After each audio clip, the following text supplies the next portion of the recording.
Pada kegiatan Anjang Sana kali ini, kami penyuluh pertanian melakukan pendampingan kegiatan panen jagung pipil di salah satu anggota Poptan Mandiri Teluk Sasah. Dari tanam sampai panen membutuhkan waktu 105 hari. Jagung pipil yang petani kami tanam varietas Jakarin. Jakarin adalah jagung komposit yang bersari bebas.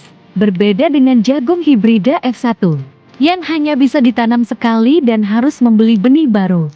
Dengan jagung Jakarin, hasil panen bisa ditanam kembali.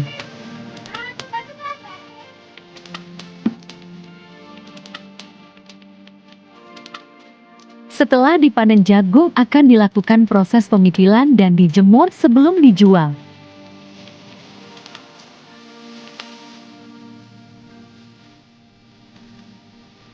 Halo, mantap guys. Semangat para petani. Panen, panen.